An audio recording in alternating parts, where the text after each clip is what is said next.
Okay. Hello, everyone, and welcome to the Testing for Drinking Water for Lead in Drinking Water training webinar put on by the 1,000 Hours a Year grant initiative. This initiative is headed up by Women for a Healthy Environment and Green Building Alliance. So we're joined today with Kara Rubio from Women for a Healthy Environment. Say hi, Kara. And then my name is Ellen Conrad from Green Building Alliance.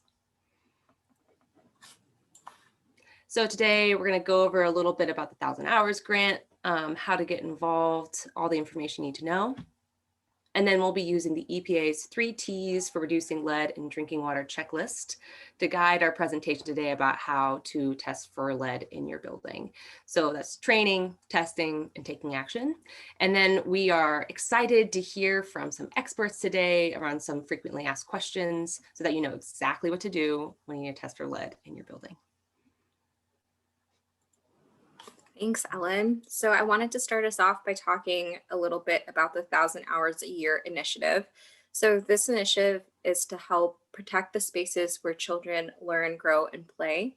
It includes technical and financial assistance for both K-12 schools and licensed childcare centers in Western Pennsylvania across a 10-county Southwest PA region. Funding is available to help with the testing process and the remediation process. And the hazards we are looking at for this initiative are lead, radon, and air quality. And we have different actions that schools and childcare centers can take depending on which grant they are applying for. The grant itself is really easy to complete. There's no project narrative required. We do ask for some information about the building so that we can make some decisions, financial award decisions based on the size of the building, how many students and building occupants there are, the age of the building, different factors like that we take into account. And so we offer both technical assistance and financial assistance. The financial awards are up to $7,500 per building. And we do prioritize testing and remediation for lead, radon, and air quality in spaces that are older and serve and are located in environmental justice areas. And then we also wanted to share what exactly technical assistance means to us and what are the different types of ways that our organizations can engage with your school community. And so we'll take you through the framework that we use to design our testing for lead in drinking water program, which is based on the EPA's 3 T's protocol. And so today, Ellen and I will walk you through what that protocol is, but also talking about the spaces where GBA and Women for a Healthy Environment can step in and provide technical assistance. So with that said, I'm going to go ahead and pass it off to Ellen to take us through the first of the T's. Thank you, Kara. I really appreciate that.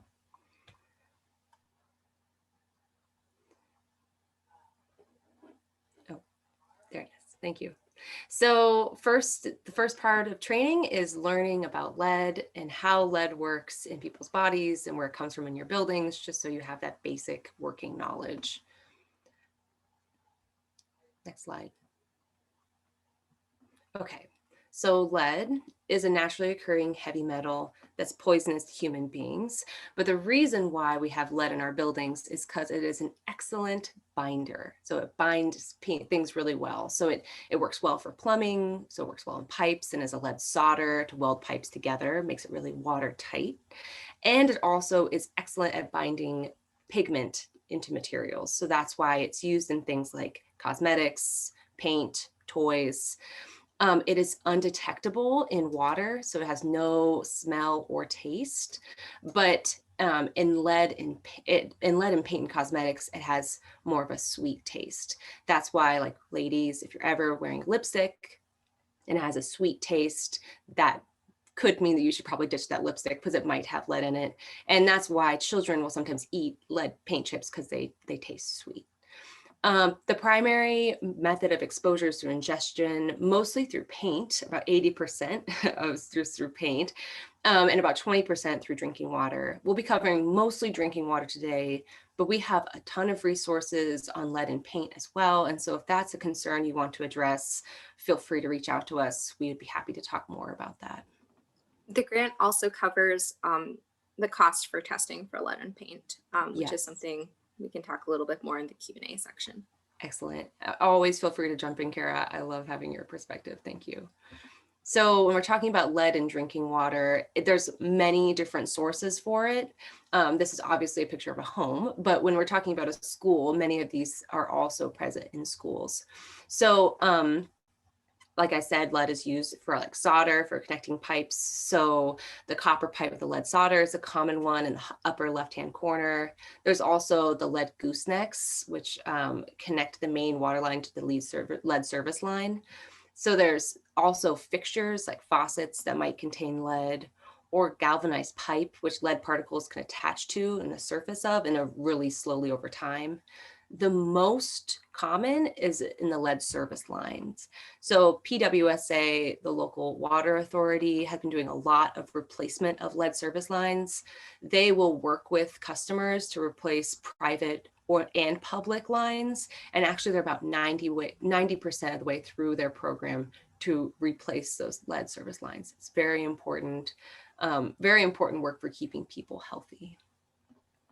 I just wanted to jump in and say that PWSA is Pittsburgh Water and Sewer Authority, and they are the water authority for the city of Pittsburgh.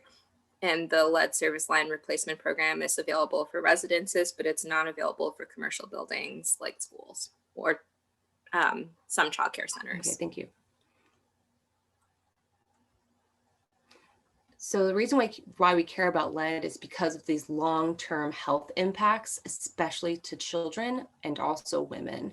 So even at low exposures, lead impacts multiple systems in the body, including brain, heart, hormones, stomach, kidneys, reproductive system, bones.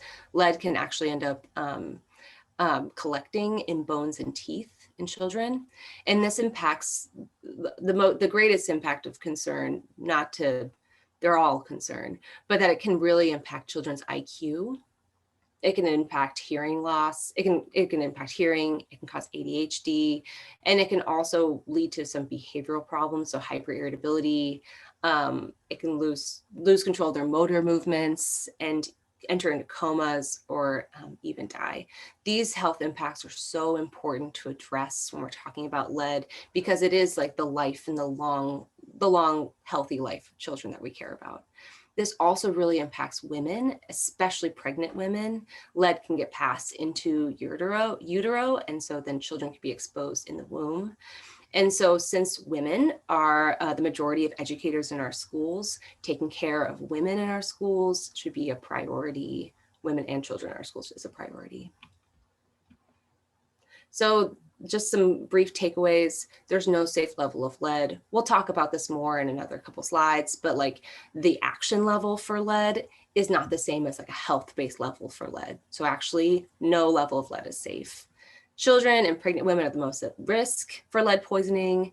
Children can be exposed while in utero. Lead poisoning has lifelong consequences. These are chronic consequences when you think about this, when we're thinking about lead in our buildings.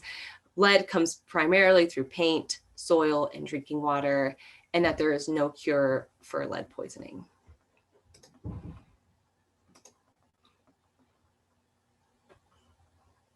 So we take lead testing from a public health approach. So instead of focusing on testing children, we test buildings, because that is going to remove the way that children are exposed for generations. So we focus on buildings, we focus on making sure that buildings are safe, because that will lead to long-term solutions for reducing lead poisoning in children. And I just wanted to step in and note that this Please. picture is from a school in Pittsburgh that acquired a new building. And this is a group of students who were curious about whether there was lead in that building. And so we did a whole lesson around it. We used lead paint test swabs, which are not the most effective, but it's an interesting tool and a way that we use their school building as a tool for learning. So there's some environmental champions, a lot of young folks who are environmental champions in Pittsburgh. I love that.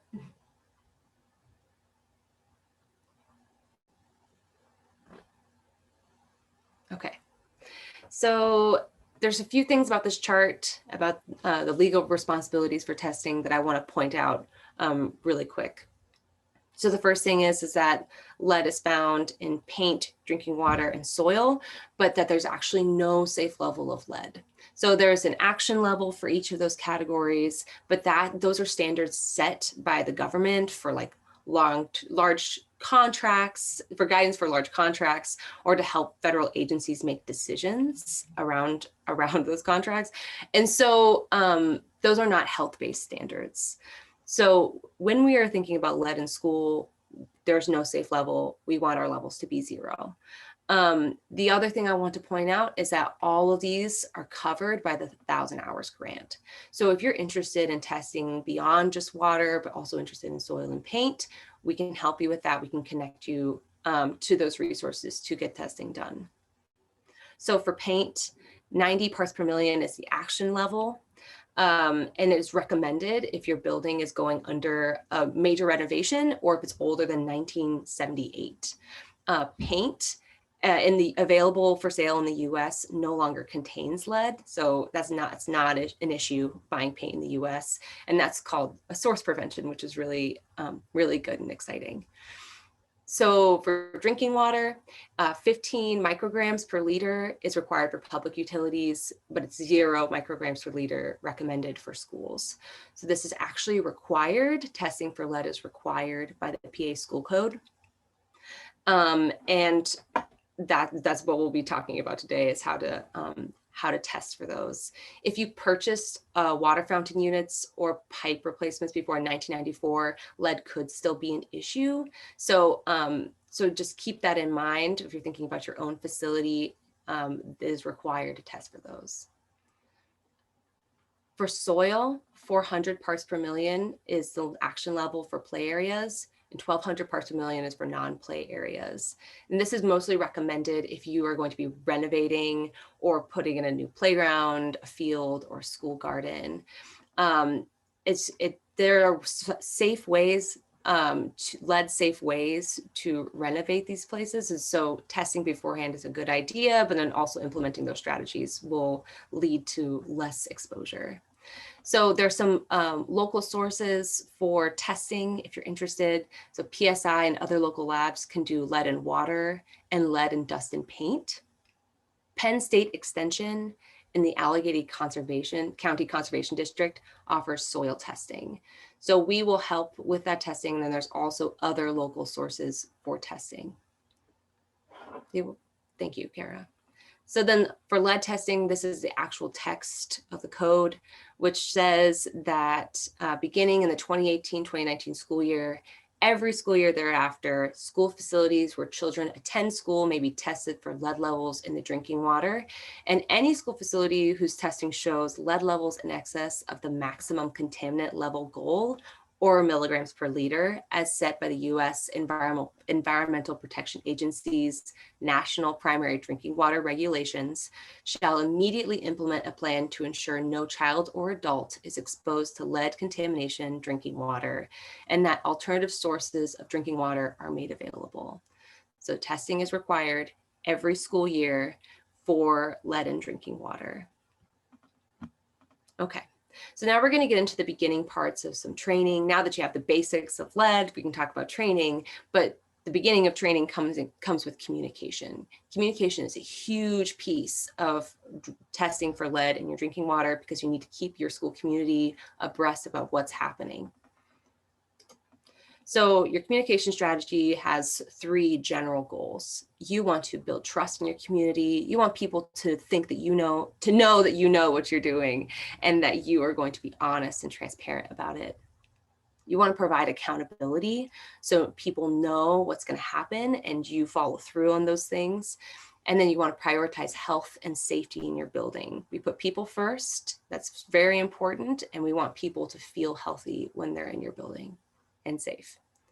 So here are some general target audiences. So obviously the school or childcare facility community, the people who are in the building every day, those people should be informed and involved in the beginning. They should know what's happening, when testing's happening, what the results are. They're very important to keep involved. The building community includes like larger people who come in and out of the building.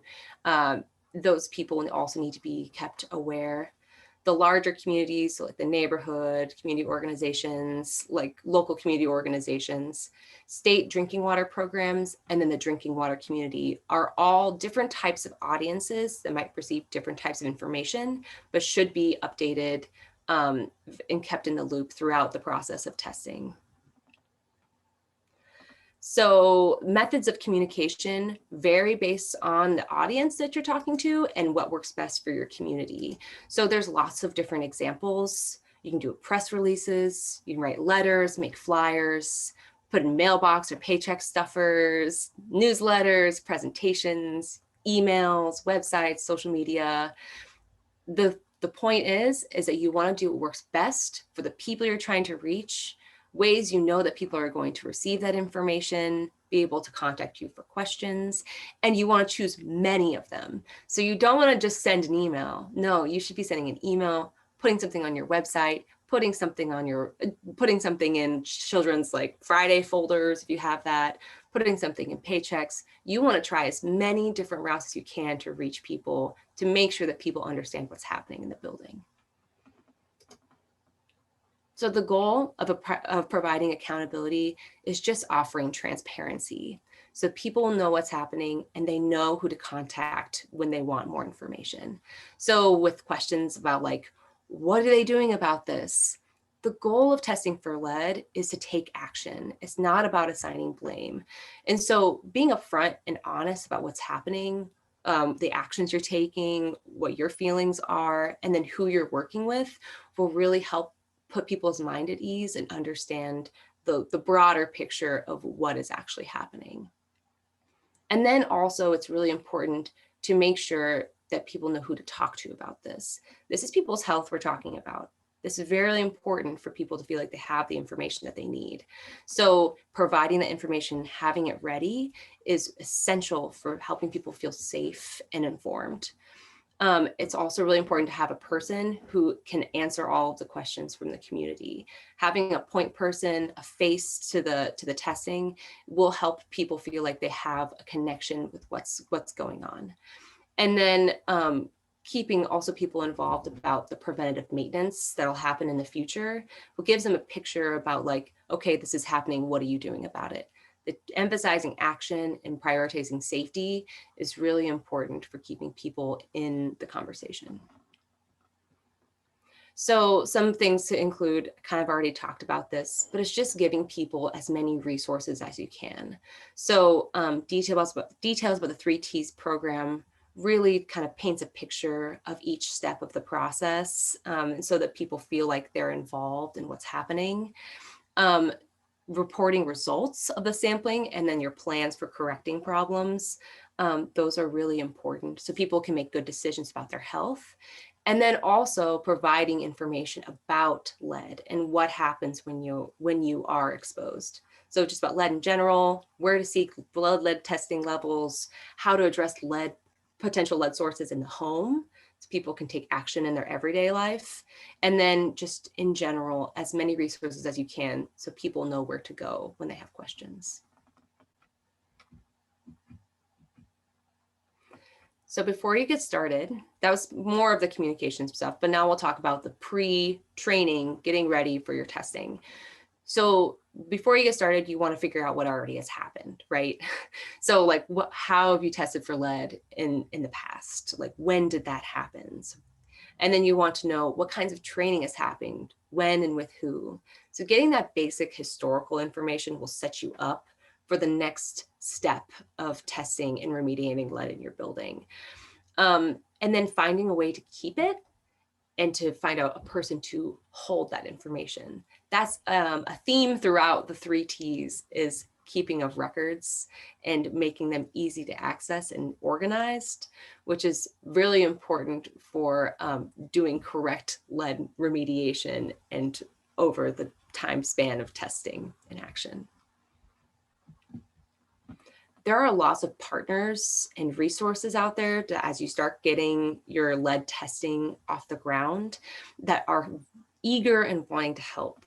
So local public health offices have lots of resources on lead testing. Public water systems also have this. State drinking water programs, health and education programs, certified labs, and then also there's local community organizations such as, Women for a Healthy Environment and Green Building Alliance, who run the 1,000 Hours a Year initiative, which are here as resources and partners for you as you start this lead testing and remediation process. So reach out to us, reach out to these places. We want to help. We have the resources that you might need. On your task force, it's very important that you have a team as you're working on this because they offer different expertise and they can reach different audiences as you're starting this lead testing. So obviously you want to have members of your school board and your superintendent, the leaders that can help make really hard decisions as you're testing. Getting like local leaders involved, so civic leaders, public health officials, that is important for having like a broader sense of lead in your area and in other schools. People in the building will be able to gather that, help you store those records, or be able to provide training or access, whatever you might need to the actual building. So head of the building, maintenance, custodial staff. And then there's other people that are also similar to your partners that we mentioned on the previous slide, like State Department of Health, Department of Education, state drinking water programs, EPA regional office, utility or water suppliers, and then us, 1,000 Hours team, here to help anytime. Roles and responsibilities. It's important to have these laid out so people know what they're responsible for and that you don't miss something or overlook something. You should have someone who's the main contact for the program. So that way people can know who to contact with their questions. There's someone who should be creating the sampling plan, who's collecting the samples, who's doing the proper remediation, who's keeping those records, who's communicating with the public, and who will coordinate with the partners. People can have more than one of these responsibilities, but these are the main things that you have to know before you get started with your testing. Before you get started, these are just some routine practices that will reduce the possibility of lead and improve the drinking water quality in your building. So maintaining and cleaning filters is a basic thing that should just be a part of your normal routine. Routinely flushing your building's water, that will help your building and your water quality. And then of course, maintaining your records. When you're flushing, how often you need to replace the filters and when you've done it last. Very important. And with that, that's the training part. Now we're gonna move on to testing with Kara Rubio. Thanks, Ellen. Okay, so we're going to start talking about planning your program and what that would look like at your school. Um, okay, I'm going to go ahead. So the first thing EPA recommends in 3Ts is to conduct a walkthrough. I think this is a great step because often when we do walkthroughs, we're looking for different things, but here we really want to think about how water is flowing through your building. And we also want to have an accurate count of all the places where drinking water and cooking water are accessed by your building occupants. A plumbing profile is really helpful for both the testing company and for your facilities and lead and drinking water testing team to think about how, again, water is flowing, entering and exiting the building. We want to know which outlets already have filters installed and which have aerators, because again, like Ellen mentioned, those are part of routine practices. We also want to take a look at what information the EPA already has on older units like lead coolers that need to be removed. We know that the average age of school buildings in Pennsylvania is around 56 years old. And that is older than the national average of 45 years by over a decade. So we know that we also know that major renovations, a lot of them happened in that time period when federal regulations around lead in plumbing were coming out. And so it's important that, like, when we're thinking about the unique aging infrastructure of our public schools in Pennsylvania, that we're making smart decisions and using the information that's available to remove outlets that we know contain lead. And then working with your water system, this is important. It's something that a lot of schools skip, but we really want to think about if there's any lead service lines that exist in your municipality, and if your water system is doing anything to address that. If your water system is replacing any of those lead service lines, it could be an explanation for why we are seeing high numbers of lead enter certain buildings and not others. We do know that partial lead line replacements, where they're only replacing the public side of the line, can cause an increase in the lead in drinking water on the non-public side of the line inside your building.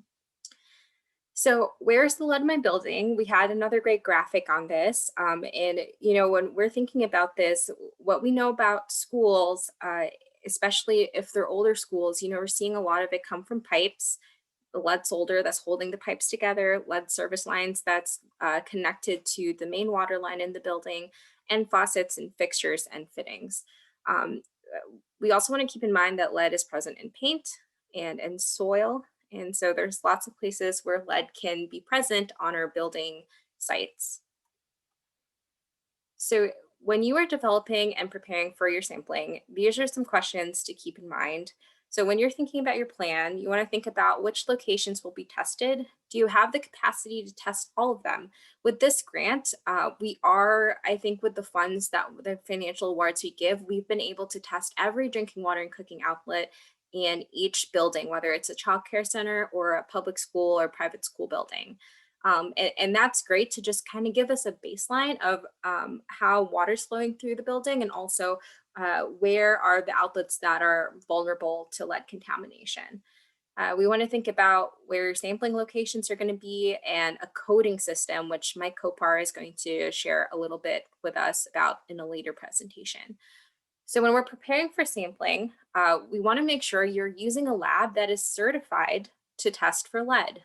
There's some, I don't think any lab will say that they can do it if they don't have the certification, but it's always good to ask and make sure that they have their up-to-date certification. So they're using the most, they're using evidence-based best practices to do the testing. I think you really have to think about your sampling procedures. There may be, depending on how you're collecting water, storage considerations you need to make, flushing that you have to do beforehand. And then third, really importantly, with your team of folks that Ellen mentioned, like your superintendent, your principal, your school board members, a parent, you want to think and talk about what is your remediation trigger.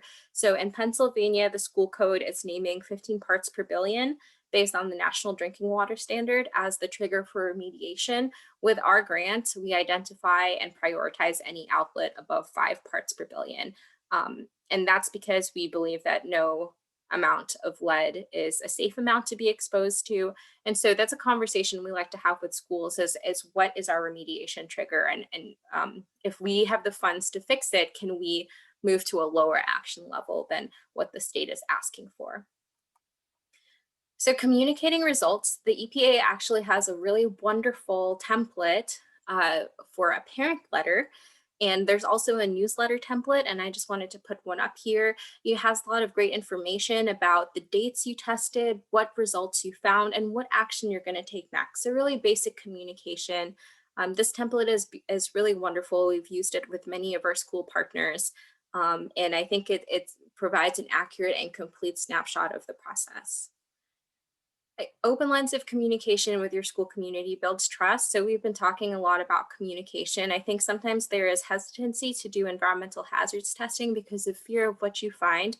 We've really built the 1,000 Hours Initiative to work to address those issues in real time with sustainable solutions, and also thinking about building the capacity of school staff to take action if they're doing a testing without our grant in the next year. So they feel confident in their own skills to identify sources of lead, and then also can identify remediation that works. Again, our responses should prioritize health and safety, and we take that aspect too when we're thinking about remediation. So we want to use the evidence-based best practices. There's a lot of great information about what remediation works, and we'll have a specialized training on remediating lead in drinking water later on this school year. and we'll be able to provide more information to you all virtually. So the third T is taking action. So this is the one that's really interesting and that we don't spend a lot of time talking about. I think sometimes we push testing without, without really thinking through what remediation looks like, because it can be a process of trial and error, and finding what works best for your building and really trying to pinpoint and address the source of lead, not just where we see it coming out from the outlets. So you have different remediation options based on the source of lead. So if you have lead in paint, you are required, if you are a school that serves children under 6, you are required and covered under the RRP rule, which is the Renovate, Repair, and Paint rule, which is a federal rule that if lead paint is found in a place that serves children, you have to use someone who has a certified lead abatement. You have to use a certified lead contractor to remove the lead in paint and make sure that there's no dust left behind. So there's no requirement to test, but there is a requirement to fix if you find lead in paint. And there's different size scales of remediation you can do for lead in paint. You can do practices that are called interim control that create a lead safe space, or you can do long-term abatement processes that remove the source of lead completely. Lead in drinking water, again, we'll talk through this in a little bit more, but there are also short-term, smaller scale, and long-term remediation actions we can take. And then lead in soil has some pretty great evidence-based best practices that we know work in the school and childcare setting. So mulch, soil covers, walk-off mats, those can be great from preventing soil from entering your building. And then if you're using the site for gardening, for a school garden, a produce garden, or a greenhouse, you want to think of just about food safe best practices to reduce that exposure. So short-term remediation for lead in drinking water.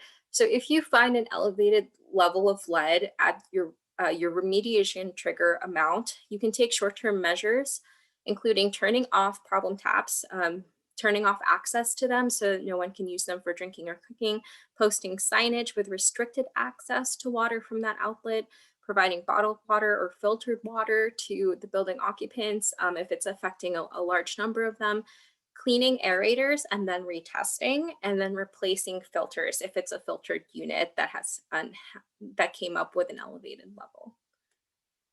Some examples of long-term and permanent remediation um, include replacing your lead pipes and or service lines, reconfiguring your plumbing, installing point of use or point of entry devices. So these are filters that filter water at the point of use, so at the faucet or at the point of entry, where water is entering the unit from the main line, replacing fixtures and immediate piping.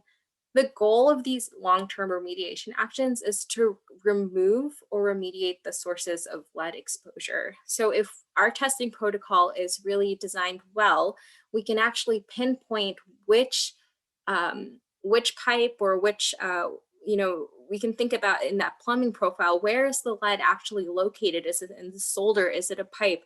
And then we can make decisions from there. So in this grant, we support retesting after remediation. It's not something that's required by the school code, but it is something we do to complete our process. It provides two things. The first is quality assurance that the lead exposure has been mitigated from the outlets that reported elevated levels of lead. And the second is to ensure that the remediation action we took was effective at eliminating the source of lead from that outlet. And this is also to note that not all the actions we'll take will completely eliminate lead in the facility, especially if the source of lead is in the interior piping. It can be hard to get to that piping in commercial buildings like schools, and it can be hard to do that type of remediation during the school year, which we understand, and we've partnered with schools who have chosen to do that and schools who have opted not to. But it is important to know that the other remedial actions we take can reduce the amount of lead leaking out of specific outlets, and that can still be protective of public health. So creating a plan for the future is something 3Ts encourages you to do. It's really the what's next step, right? If the school code is requiring this every year. So if we have to do this every year, how do we really make this a process that's easy and efficient, right? Where our records are kept well over time. We can make a plan to test outlets regularly, make a really good and strong sampling plan that's representative of how water is moving through the building. And that includes both previously remediated and non-remediated outlets to provide that quality assurance that we talked about in the last slide. This plan also includes routine practices. If you did add new filters to your building, what is the maintenance plan for that? Make sure you have a schedule for cleaning aerators and replacing filters. The plan should also include training staff and appointing a point person to oversee this process. I think that can be helpful and a good professional development opportunity for staff. And then again, maintaining those records is really important because we can always refer back to them when we have questions doing future testing. So the 1,000 Hours a Year initiative, just to recap, is an initiative that provides both technical and financial assistance to school buildings and to licensed childcare facilities in southwestern Pennsylvania. It's a 2-year program. Our total grant cap is 200,000. Unfortunately, that is split among all our grant partners, so no one's getting huge bucks. We're prioritizing new grant partners in this year, and then we are also in next school year, we're working with our existing grant partners to create long-term sustainable plans for testing and remediation. So what comes being a grant partner, not only do you get a financial award up to $7,500 per building, but you'll also receive training for your staff specifically. If you'd like to do a walkthrough with us through your buildings to create that sampling plan, we're available to do that as well. Having us help oversee your communications and bringing together your community stakeholders. Those are all types of technical assistance that we have offered through this initiative that's open for new and existing partners as well. And once you are a grant partner, the technical assistance piece doesn't just stop when your financial award ends. We're able to assist with your planning in the future as well. So if you're interested in learning more, you can visit our website, 1000hoursAyear.org. You can learn more about who we are, what the initiative is, and what's covered under those financial awards and technical assistance.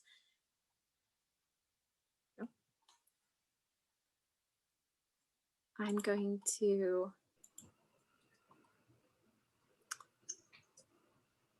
Okay, folks. So up next we have Mike Kopar from PSI Intertek. He is a project manager, and he's going to be sharing a few slides about working with a lead testing company and really digging deep into the testing and sampling protocols. So, Mike, I'm going to go ahead and pass the mic to you, and feel free to just let me know when you're ready for your next slide. Okay, thank you, Kara and Ellen. Thank you for having us come on. It's a pleasure. We are a testing lab, PSI Intertek. We test indoor air quality, asbestos, lead, mold, industrial hygiene. And we first met with Kara and Women for Healthy Environment a number of years ago. And we've ended up developing a good relationship as far as testing for lead in school and drinking water. We came up with following the 3T protocol. And we're going to go through some different slides and talk about the things we run into over the years of doing this type of sampling. So go ahead to the next slide, please. All right, so where do we start? The first step is applying for the grant. Whether you want to apply for the grant or not, you should still do the testing. But assuming you're going to apply for the 1,000-hour grant, you should start the process of applying for it. One of the things that I'm often asked, it comes across as being a no-brainer. Why wouldn't we do this? And everybody thinks there's some type of catch. There really isn't. I've talked to a number of administrators and superintendents from schools that we deal with, and it is a win-win for everybody. We're reducing or eliminating lead as a potential contaminant in our schools, and we're also getting it paid for. So it is a win-win situation, and it's something that we're very fortunate to have the opportunity to participate in. The next thing is identifying sampling locations. One of the things that Ellen and Kara talked about earlier was developing a team. The team is a very important process, very important part of the process. We have to identify all the potable or drinkable water sources and identify where they are. Some of the things that have changed over the years with COVID is water fountains are not really used as much as they were in the past. And now we have more bottle fillers and that sort of equipment as far as testing for lead and drinking sources. And it's important to get a team and identify all the potable water sources. And that's not an easy task because there's some things that you're not sure of as far as where they are and which ones are used. That's why it's important that your team consists of people in the school or facility that know the facility, know what the people are using, what sources are using to get water for coffee, remembering that there's concession stands and nurses' offices and things such as that. Then the next step is getting a proposal. We typically send a proposal out to once we identify the number of samples and determine the amount of time. And the difficult part about that is oftentimes we have to sample one building per day because we usually try to be there before school starts and before the cafeteria people come in. And there can be time involved as far as doing the sampling. And we'll get into some of the Q&A later as far as if it can be done during summer hours and that sort of information. Scheduling a sampling date. We have to schedule a sampling date, and why it's important to schedule a sampling date is we need everybody to be aware of the testing in the time that's tested. Because prior to sampling, it's required that the lines be flushed. We have to sample within 8 to 18 hours after the lines are flushed. And it can be a pretty arduous task for someone to go through and flush all the lines, and the coordination is once again the key. So the sampling date, scheduling that is important because we need to know what time and where we're meeting and make sure we have a clear list identifying of where the sampling locations are. That's important once again, because oftentimes the person that does the flushing is not the person that meets us whenever we go through. So we need to make sure everybody's on the same page and we have a clear and concise list of where we're going to sample. Flushing sampling locations prior to use 8 to 18 hours. That's important as well because we have to sample within the appropriate time frame in order to get the appropriate results. Marking locations do not use. We recommend that that's something that's done after the lines are flushed so that nobody uses them up until the time we sample. Once we sample, then they can take the sign off. Oftentimes we'll take it off after we collect the sample, and then we can go on to the next location. Next slide. This slide's just an example from a school that had already done the building-wide testing. And this was follow-up testing on the following year to go through and test different locations. So they had broken down into different schools and different locations, which was very helpful and very useful to us when we go out into the field to do the sampling. It's important that we know and everybody recognizes the locations of where the samples have to be collected and which ones are being collected. And this will be rotated from time to time. So the testing is not required at every outlet at every year. It really depends upon the amount of lead that was detected during the initial testing. Next slide. These pictures are just examples of some of the things we come across. The one on the left is a faucet that's pretty corroded. It's an older faucet. It's actually in a laboratory. And that particular faucet, you can see the corrosion around the faucet nozzle, and that's a location where an aerator may need to be changed or replaced. Quite honestly, if this was used for drinking water, I'd be surprised, but that would be something, we do run into that quite a lot. You can see the corrosion. The other 4 sinks in a restroom, we don't sample in restrooms for hand washing only, but there are occasions where a certain sink may be used, it may be the closest water source, and teachers or somebody else may use the water out of those faucets to sample for lead or to get coffee. And it's important to recognize which sink we sample from, because there's 4 of them there and you have to come up with a sampling plan and you have to know which ones to flush. When you're doing the flushing, it can take a good minute, flush for at least a minute at each of the locations. So you have to allow for an ample amount of time to adequately flush each of the locations. Next slide, please. This purpose of these 2 slides is to basically show how you can label do not use until further use or out of service. And the one on the left with there's the spigot and then there's the filtered water part. The question would be, which one do you sample? It may be both, but we need to make sure that both of those were flushed adequately before you sample. And you would also need to know which source you sampled. Oftentimes in schools like elementary schools, you'll have a sink with a bubbler next to it. So are the kids drinking out of the bubbler or are they drinking out of the source or both? So that's something that you need to know as far as which one to sample and which one is the one that needs to be flushed. Next slide, please.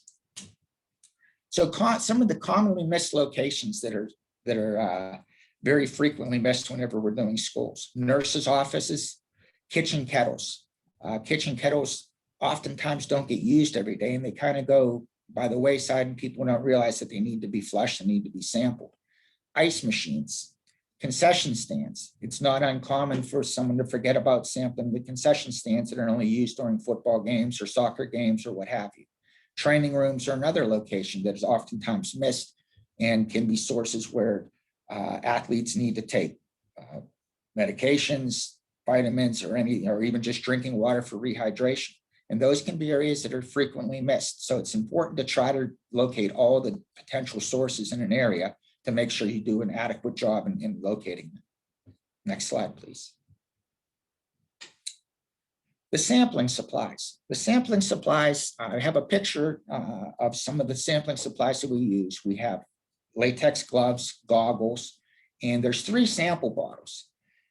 And the purpose of this slide is to tell you it's important that you use the right sampling media and you adequately protect yourself from sampling. For lead and water, we use bottles with nitric acid. They're supplied by a laboratory. We have to use a laboratory that's certified to do lead and water analysis in Pennsylvania. And they often supply us the sample bottles, and we need to make sure we're using the right sample bottles for the right contaminant that we're testing for. The 3 bottles there, the one with the red label is the one we use for lead and water. It has nitric acid. There's also one for Legionella, and there's also another one for metals. And those are just important to know that you have to use the right sampling media for the contaminant that you're testing for. The other thing that you need to know is how the samples need to be stored. When we do lead and water, any of the metals are typically preserved with nitric acid. In most cases, samples need to go on ice. In this particular instance, they do not. They do not need to be stored on ice and shipped to the laboratory on ice. But for other contaminants such as Legionella and bacteria, sewage-related bacteria and things such as that, or contaminants found in drinking water, those do need to be preserved on ice, and they also need to be used with different sampling media which may have different acids or preservatives in them. So we want to make sure that you coordinate through the laboratory that we're sampling for the right materials using the right media and the right hold times. Because the lead and water is not something that has a hold time that has to be at the laboratory within 24 hours, like Legionella and the bacteria do, we're oftentimes afforded more time to get the samples to the lab, but we still try to get them to them in a timely manner as possible. In the box on the bottom right, we typically get the laboratory to send us boxes of samples. It's not uncommon for the laboratory to supply you the sample containers and pay for the shipping. And that's good to know, so you can get the sample shipped to the lab at the least amount of cost.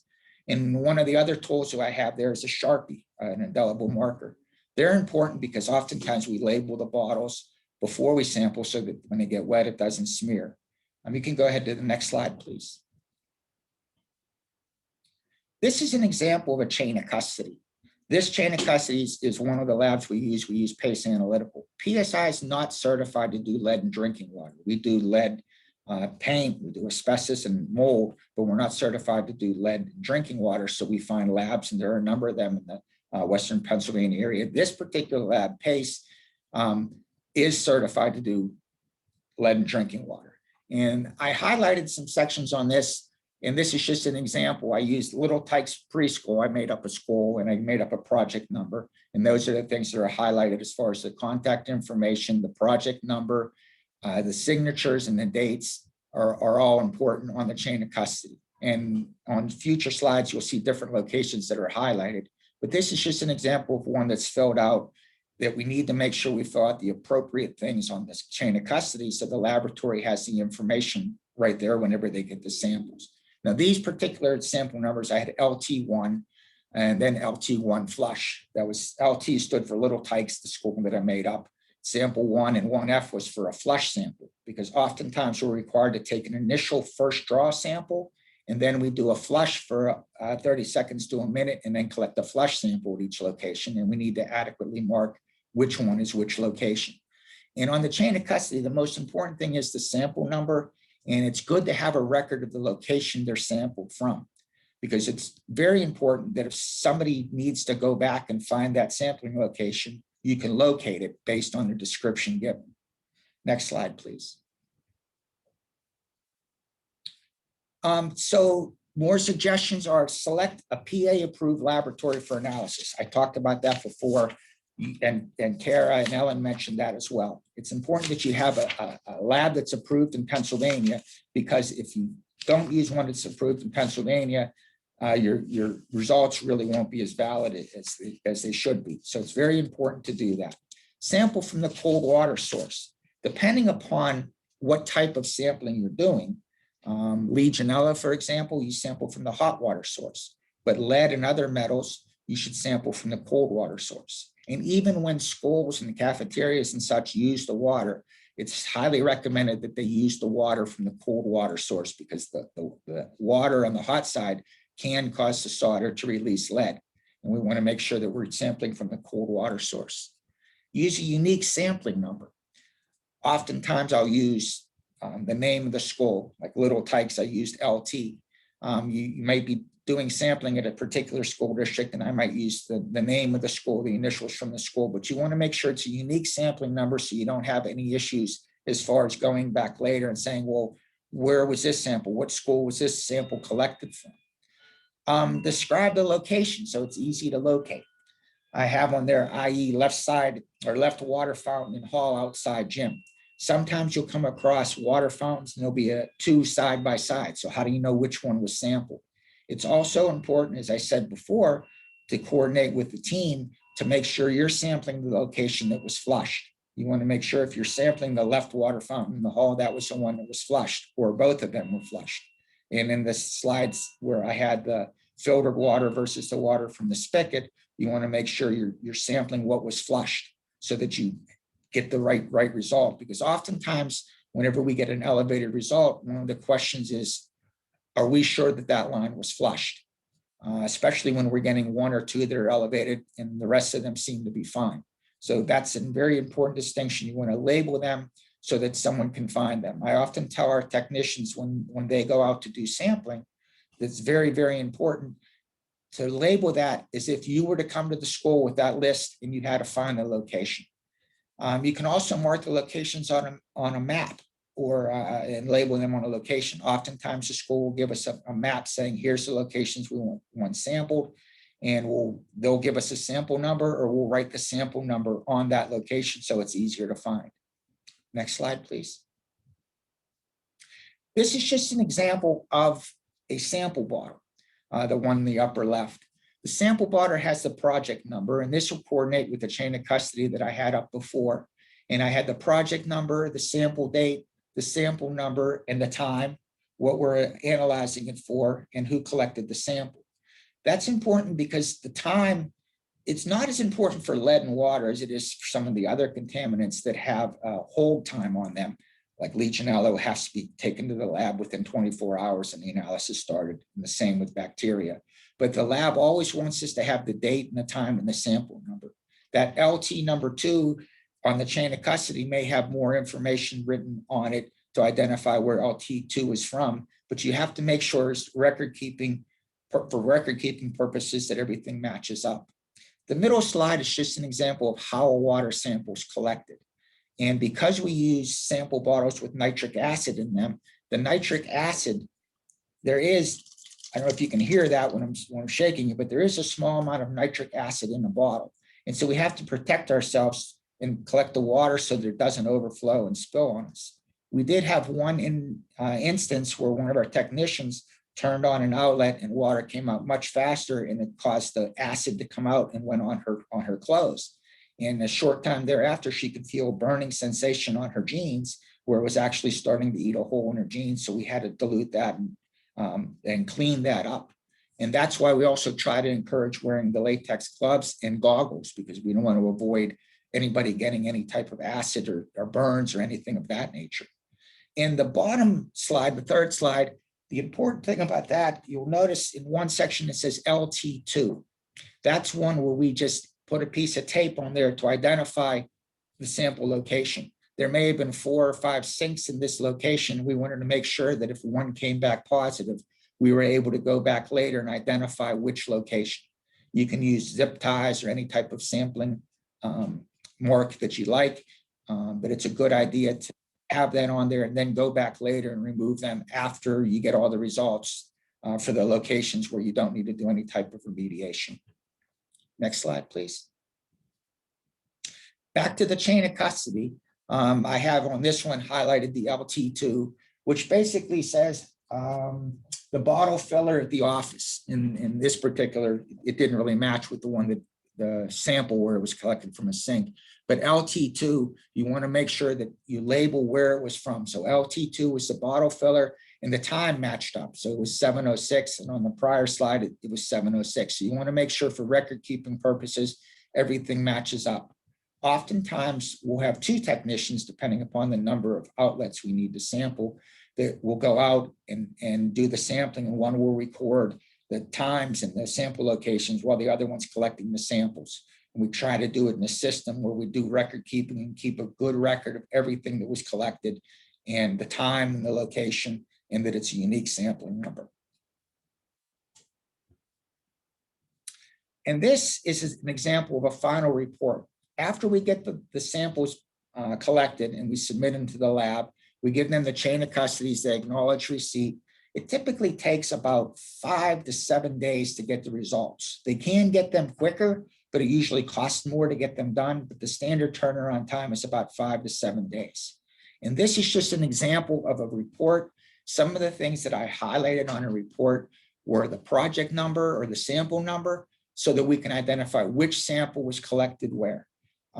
This one says BB Tech 1, and it has lead, and it has the result, and it shows less than 1.0 micrograms per liter. A microgram per liter and a part per billion are the same thing. They're similar. They're the same thing as far as the unit that it's measured in. And what we're looking for in these particular samples is we're looking, because the Women for Healthy Environment grant as request remediation for anything above 5 micrograms per liter or 5 parts per billion, we're looking for concentrations below 5.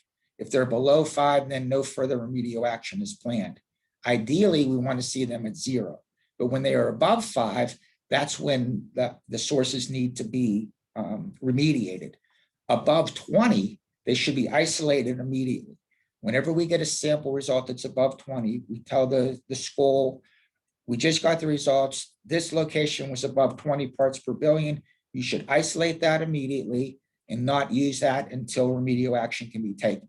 And then we'll go and try to determine what exactly the cause or the source of the lead was. Was it because it wasn't flushed adequately? Was it the filter needed changed? Does a filter need installed? And then we'll go through the process of trying to determine why that particular location is above 20. And once you know it's above 20, that's why we isolate it. One of the things that we recommend that you do is put a sign not to be used as potable or drinkable water until, if it's not shut off, until testing or remediation is done and levels are below the 5 micrograms per liter. And that's important because we want to have a good record of where they are and which ones need to be remediated. So that's just an example of a page and how you look at the analytical results. And there can be, when you have 100 plus samples on a report, there can be a lot of material to go through, and you want to make sure that you document the time and the date, and then you need to document when something was resampled so that we can also show the results in the action, the results from the actions that were taken as far as the remediation went. Next slide, please. So what's next? You want to, as I said, you want to isolate locations that are at or above the EPA limit of 20 parts per billion. That's very important because we don't want anybody to be drinking at any level that's above an EPA limit. Now, the action level is 15. It's recommended that any locations be above 5 be remediated and filters installed, aerators changed, and then retested. So the remediation of those outlets is the next step. So we need to find out, A, why the the levels were elevated in certain locations. So we need to go back and then determine, okay, what was the source? Was it an outside source? What do we think the problem is? And then once we identify the outlets that are above the limit, that's when the remediation begins. And that's when contacting a plumber that's an approved plumber and can do the remediation, installing filters and things such as that is done. That's one of the issues that the schools oftentimes need help on. They need help finding a plumber that's able to do that. And I know Kara and Ellen will be able to help and recommend plumbers and give the plumbers guidelines as far as how to do the remediation. So installation of filters, replace faucets, replace aerators, those are all things that are done as far as part of the remediation goes.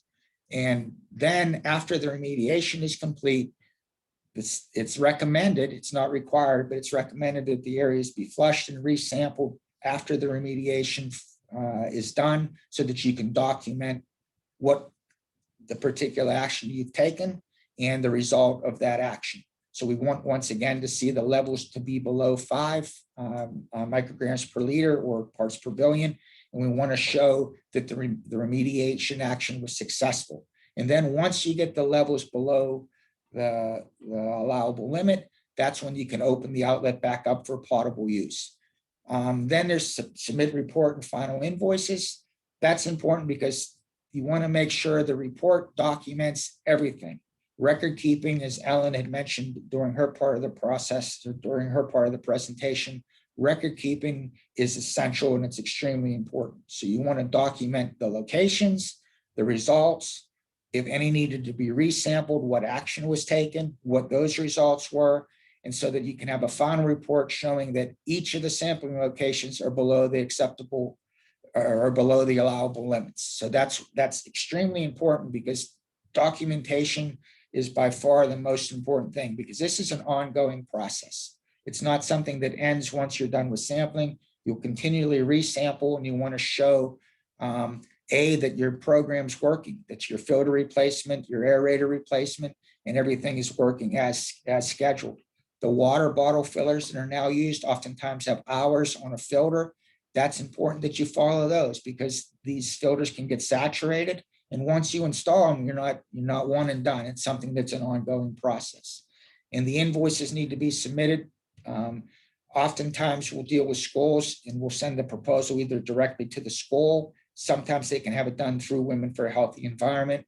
And we want to make sure we have everything documented as far as the number of samples, the number of resamples, and the time so that everything's covered and that the process can be completed. Next slide, please. Okay, well, that's all I had as far as the sampling locations. I know we're going to go into some questions and answers, but that's my contact information.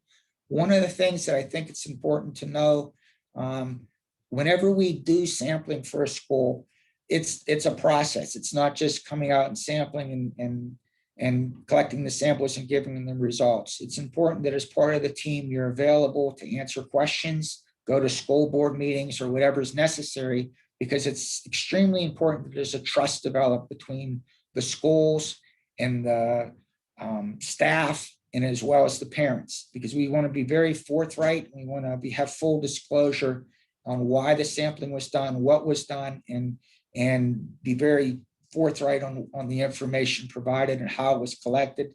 And it's always a good idea to be available to answer any questions because inevitably there's questions and you want to make people feel at ease.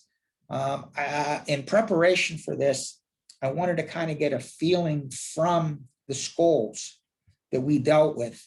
It seems to me that this was a no-brainer. The opportunity to participate in the grant would be a win-win situation. But I wanted to call some of the superintendents and facility directors that we work with to find out, is it a no-brainer and is it a win-win situation? And everyone that I talked with felt that it was very, very much a win-win situation. It's something that they're very glad they participated in. The people from Women for a Healthy Environment and the Green Building Alliance are very, very easy to work with. They're very helpful. They're a tremendous resource.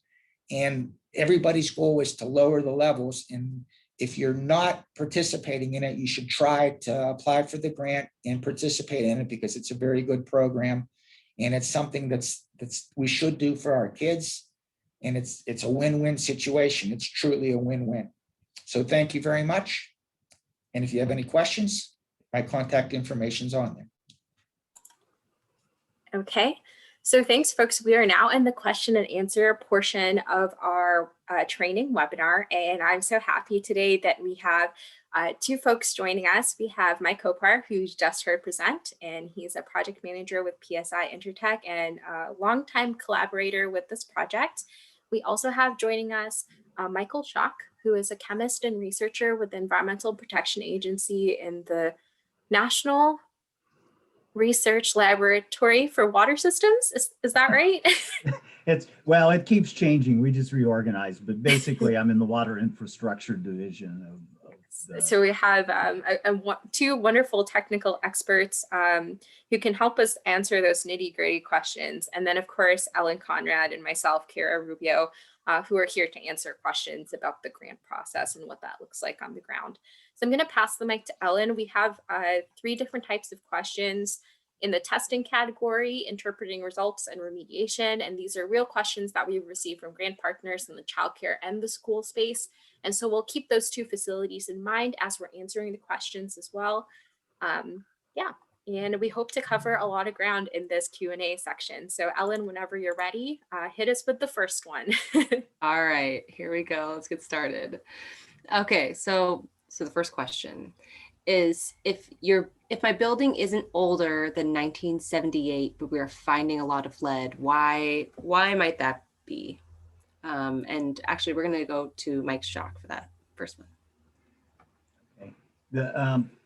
The reason why is lead wasn't prohibited in any respect from plumbing materials until around 1986. Different states passed the ban at different times, but the federal ban kicked in 1986.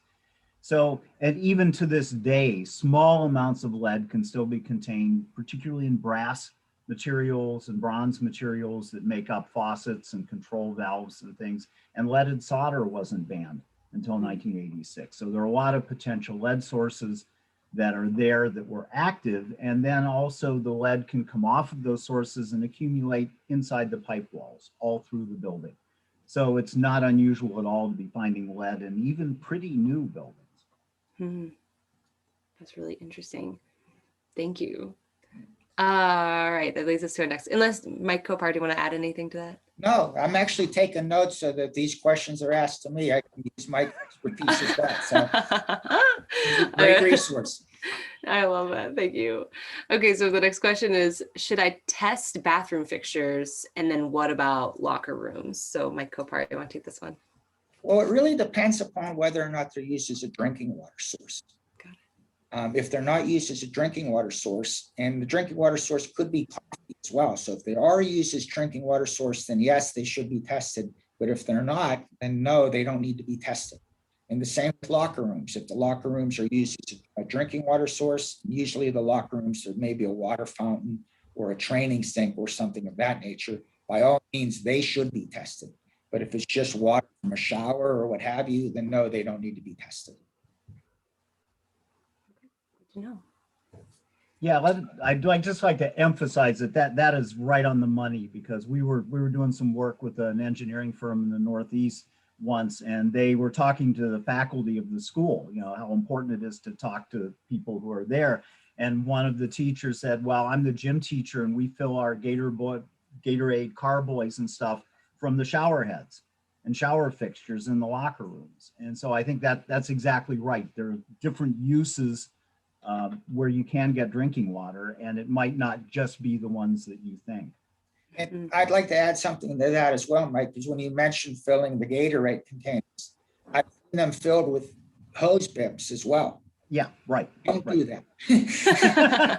Don't do that, because oftentimes the hoses themselves can't have lead in them as well. Right. So I'm going to make sure that you don't use hose bibs and hoses to fill up your Gatorade bottles and the Gatorade coolers. Yeah, lots of hoses have brass couplings on them, and the brasses often contain lead because they're not intended for potable water use, so they fall outside the standards. Plus, you could have other contaminants in the hoses as well. Sure. You don't want Legionella, bacteria. Yeah. So bad idea. That makes me rethink every time I've ever drinking out of Oh a yeah, hose. we all did. We all- Hindsight's 2020. Good to know. The more you know, right? Thank you so much. Okay, the next question. We did not flush all the outlets before collecting samples. Do we have to redo the whole testing process again? Mike? Kovar? Well, I would say yes. You should redo the whole process again. The reason being is because if you didn't flush, I'm not sure if that also means you didn't label them not to use. Flushing is very important. We have to sample 8 to 18 hours after they're flushed because we want to get the results from a time period where the water sat in the line. So yes, you should do that. You should do the sampling process over again. Unless you have other information that determines they weren't used, then you could get information as far as which outlets you may need to go back and retest. But more than likely, you probably are going to have to go back and redo the testing process again. Flushing's so important. Yeah, and I'll just jump in and say that that is an additional cost. So if we have to resample your building, it just takes away from the amount that's left to fix any problems, or even the amount that's shared with any additional testing you're doing in your building, such as radon testing. So yeah, we want to make sure communication and we have the right point person. Oftentimes we'll see superintendents or principals apply for the grant, but really the folks we need to talk to about sampling are the custodians, the head custodians. And so making sure that those folks are accessible to us as well can help prevent any of that non-flushing from happening. So and I also think that that goes into what we all talked about earlier, was the team needs to be on the same page. Right. Sometimes it'll be the nighttime custodial crew that will do the flushing, and we'll meet with the morning custodial crew to go and do the sampling. And there'll be questions on whether or not the outlet we're testing is the one that was flushed, because it's not always perfectly clear which one was flushed. So I think that the coordination, and I know, Ellen, you pounded on that during your part of the presentation, teamwork and everybody being part of the team and being on the same page is extremely important. Absolutely. All righty. Next question. Can we test during the summer or during breaks? What do you think about that? You can. It's probably best to test during the school year for the reasons why we learned a valuable lesson during the COVID when schools were closed. The schools were closed for a much longer period of time than they typically are, and the water's not being used. And I know, Ellen, once again, during your part of the presentation, you talked about periodic flushing and getting things on a schedule. And that's extremely important so that we don't have water that's been sitting for weeks in an outlet and could potentially be higher. If you do sample during summer breaks, you want to make sure that you adequately flush, and you probably want to flush more than once prior to the time that you do the sampling. You may want to, if we're going to sample on a Thursday, you may want to flush Tuesday and then again on Wednesday night just to use the water. In breaks, you don't want it to be too long of a period, but we do have breaks. I mean, it's something that happens during the school year where you have a 4 or 5 day break, and oftentimes that's the period where the school wants us to come out and test. So as long as you flush them and use them, you can, but it's probably best to sample during the school year. Got it. As much as I hate to say that, because it means we've got to be there at 6 in the morning, it's still best. Okay, good to know. So then the next 2 questions are about some more of the details of testing. So how long does testing last? And then how much does it cost? As far as how long did it last, the results we get are for the samples that we collect, and you're required to retest annually. And it doesn't mean you have to retest every outlet. One of the things that we've been doing, schools that have gone through and sampled all the potable outlets initially, and they've gotten their results and remediation's been done, and all the levels are below 5 micrograms per liter. Then instead of testing every location, we've allowed them to do periodic testing or random testing at different locations on a rotation basis, so that you don't have to go through the whole process again. But once again, that goes into the record keeping, and we're going to pound the record keeping into everybody's head because it shows how you change filters when you do the flushing and that sort of thing. And it's very important to do that. So they're valid for about a year, and we do them again. But once again, it partly depends upon how long the filters last and when things need to be changed as far as the routine schedule goes. And the cost, it's around $20 a sample to do the analysis. To do a school, it really depends upon the number of outlets, because to do the initial testing, we're doing a flush and a first draw sample, first draw and a flush sample. And so there's twice the amount of samples. And we're doing that to determine whether or not it's the outlet or if it's from somewhere else in the system. And so there are more samples collected initially than there would be during a follow-up. And the number of samples needed for a follow-up depend upon the results. So the cost can vary, but we try to keep the consistency of a cost per sample out there. And it really depends upon the number of samples in a school on the total cost. And then I guess another thing would be the remediation cost, which is separate from ours. Right. So the first time someone does a test, they're probably going to test more fixtures, more sources. And so Absolutely. It might be more expensive, take longer, but then subsequent testing after remediation maybe will be less cost, less. Exactly. Got it. Exactly. Yeah, I would say the average partnership timeline for us is anywhere from 3 to 6 months. And that just depends on when we can find a sampling date that works for the school district and for PSI or whoever our partner is to do the testing. And when we ran the numbers on, I'm excited to share that we have been able to serve 250 buildings through our grant program. So running those numbers for schools, the average cost of test for lead in drinking water averages out to between 1,300 to 1,500 per building. So that's what we know about the buildings and the schools who have been partners in our grant. So good numbers to keep in mind, and great to have that data too to share with schools. Worth the cost. I think so. Yeah. And if you have a financial award, why not do all your outlets, right? Yeah. And get that baseline and help inform sampling plans for the future. So we're going to move on to questions that we've been receiving about interpreting your results. So once you receive your lab reports, those can be many, many pages long, but Mike and similar teams who do environmental hazards testing will usually notify which outlets are above 15 parts per billion. And then we would go back and look again at what's above 5 parts per billion. And we do that as a way to prioritize which outlets we should spend money on remediating.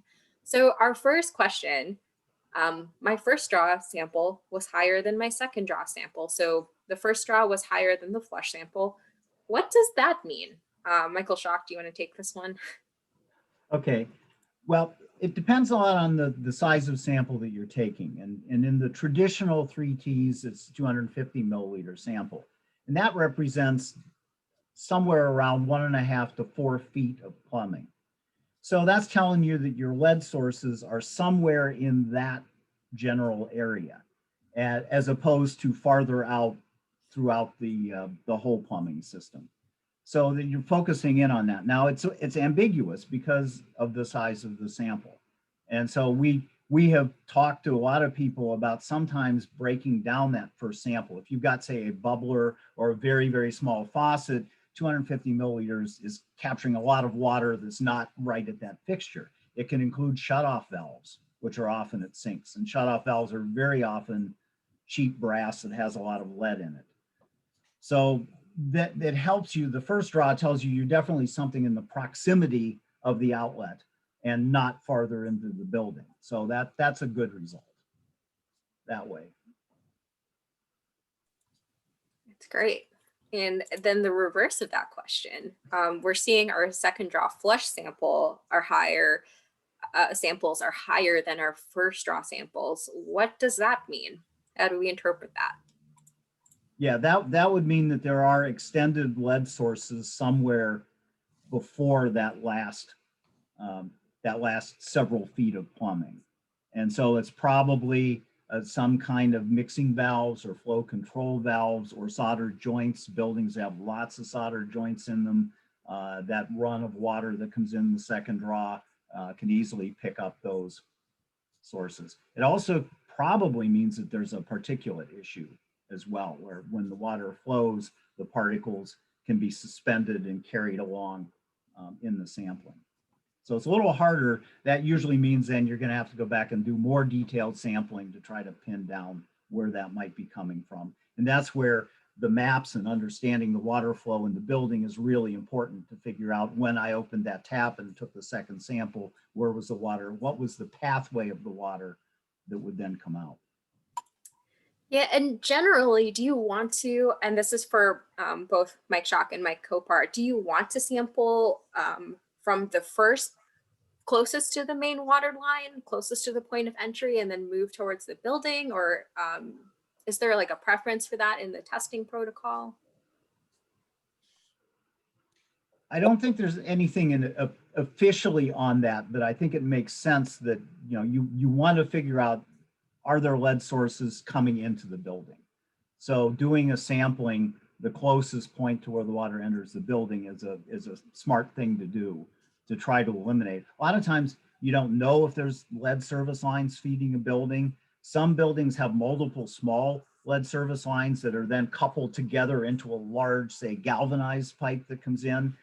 So you don't think that it's got a lead service line because it's a large diameter pipe coming in, but some places, and I can't speak for Pittsburgh, but I've seen several places in Ohio where they actually take several lead service lines and stuff them all together to the entry point. So sampling where the water comes into the building is a pretty wise thing to do.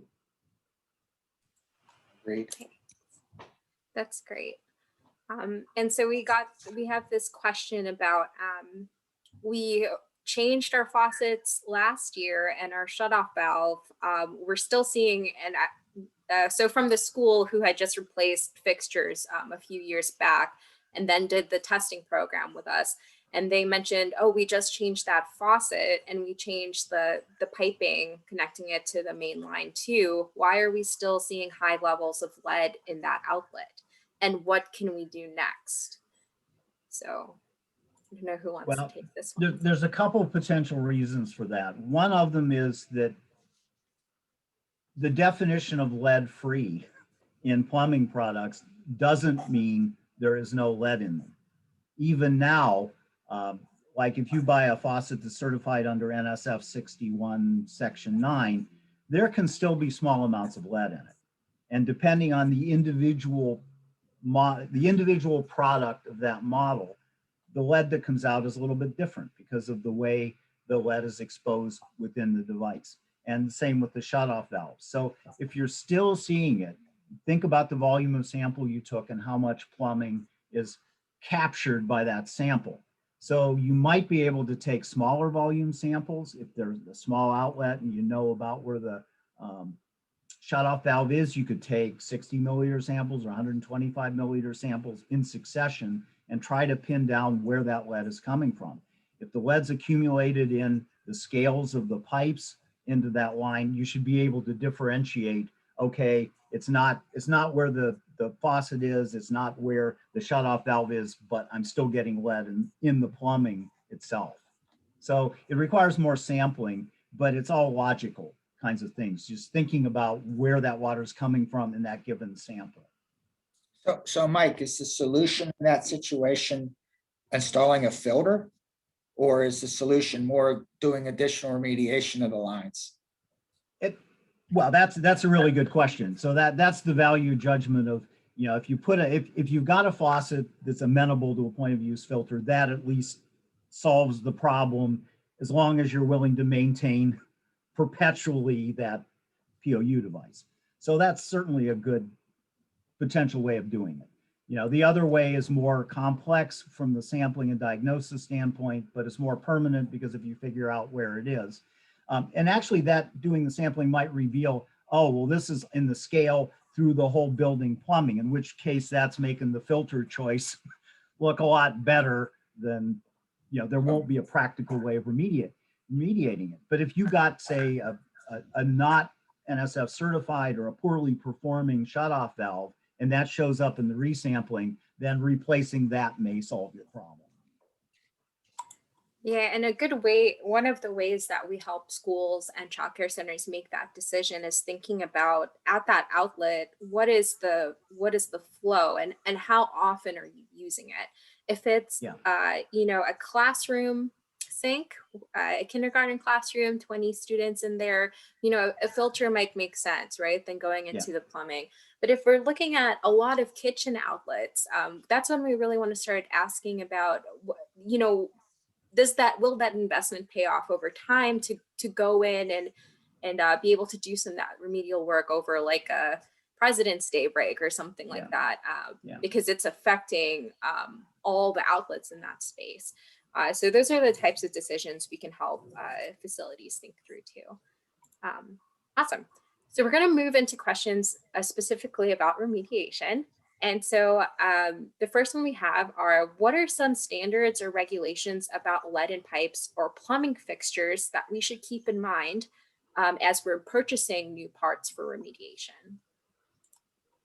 Well, the main current standards that cover it, there's a Reduction of Lead in Drinking Water Act, which specifies the distribution of lead, where you can't have plumbing fixtures used for drinking water purposes or plumbing components that are more than 0.25% average across the leaded surface. Now that's not zero. So the products on the market vary from having no lead in them whatsoever to meeting that standard. So you won't automatically get devices with no lead emission. The other standard that is pretty important is the NSF ANSI Canada 61, and that covers a list of plumbing components that are intended for drinking water use. And those, in addition to requiring the small amount of physical lead present, that also puts them through some leaching tests. And a very recent revision in 2020 to that rule requires marking on the product packaging to tell you what this thing called a Q value is. And the Q value originally was 5, and it was going to 1 in 2024. So that means that there will be less potential for lead leaching in products that meet this standard. But manufacturers can meet that now. Many of them have the technology. So reading the box and looking for ones that preferentially have Q test to 1 for faucets and valves would be the most certifiable, lowest lead emitting products that are out there. But you definitely need to find ones that are NSF 61 tested. And you'll have to, you can contact the manufacturers or looking on the boxes to try to find the markings. And EPA, actually, our Office of Research and Development, put together a brochure several years ago, which is currently being revised to meet the new marking requirements and the new product requirements to help guide you as to what the certification marks look like.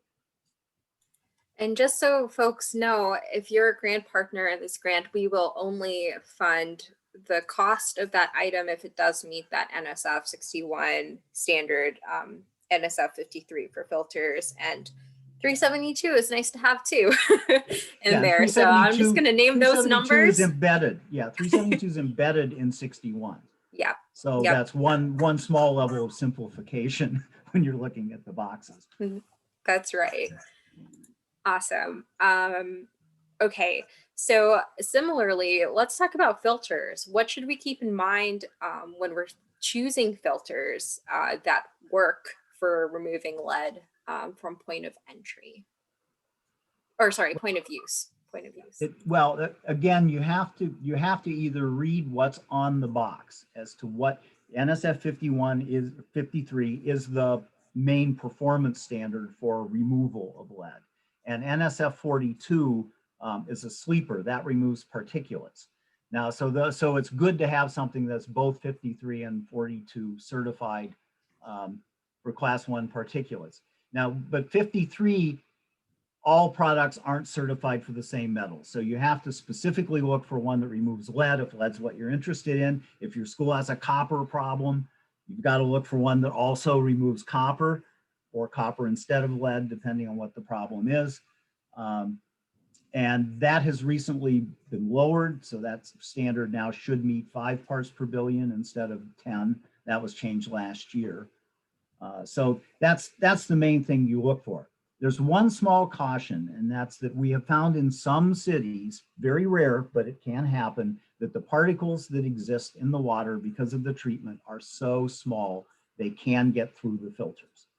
So we would recommend that, especially systems that use phosphate for corrosion inhibitors, to do some tests of the effluent water from the filters when you know there's potentially lead in there, to make sure that in that particular water they're passing through. It's rare, but it can happen. And so it's better to take a few finished water, or, few water that has passed through the filter samples to be absolutely sure that they're working. Thank you. That's great. I was going to write down notes, but then I remembered we're recording. So you can always go back and listen to this too, folks. Okay, so this is a good one. Can replacing a fixture be the only remedial action I take for an outlet, or do I have to install a fixture too? Mike Kopar, you want to take a stab at this one? Sure. I mean, once again, it depends upon the situation. When you replace the fixture, you can retest to see, and it kind of goes back to where we think the initial source is from. If we think the initial source is closer to the in the pipe from the solder than, or from the fixture itself, if it's in the aerator needing replaced or what have you, or even the spigot itself, then yes, replacing the fixture may be the only thing you need to do.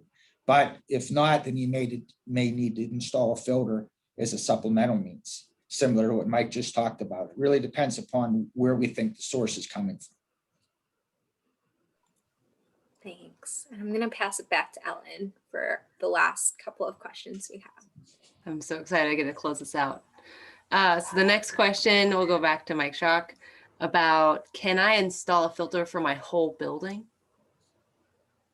You can, they exist. The question is whether that's likely to solve the problem. If you've got a relatively new building that was hooked up to some old galvanized line or old lead service line, then putting the filter at the entry to the building may reduce the particulate load that would scavenge lead and bring them to the tap. But more often, the sources of lead are within the building plumbing itself. And so that won't, it's always good to remove particulates and things, but it's not necessarily getting to your lead sources. Got it. So there is lead found in outlets all through one wing of my building. Should I rip the plumbing out? What's the answer for that one? Well, that's where the diagnostic sampling comes in to try to figure out, are these specific devices, shut-off valves or faucets, that could conceivably be replaced in all of the rooms and all the locations. But if it's through the scales of the plumbing, then you'd really need to replumb the whole wing of the building. It's necessary. Keeping people safe, unfortunately, may be expensive. Well, that's where building, we're talking about lead here, but we run into a lot of schools that have a copper problem. Oh. And so if you have the entire plumbing of the entire building is copper, you're in a lot of trouble, because you either have to go to some kind of entry point treatment for the building, which you never like to do with schools, or you get into materials replacement. With lead, it's less often than you would have to replace all of the material in a given area, but it can happen. But if it's that extensive of a problem, it's usually the best solution. Yeah, right. It's a permanent solution. Exactly. Yeah. Makes sense. Okay, this is for Mike Kopar. There was lead found in my kitchen kettle. What can I do about this? Well, once again, it really depends upon the concentration and where we think it's coming from. Oftentimes with kitchen kettles, because they don't get used as often, it's important to keep track of how often they're flushed. Make sure that they're sampling from the cold side as opposed to the hot side. But it would be, the remediation could either be replacing the plumbing on the kettle itself or installation of a filter.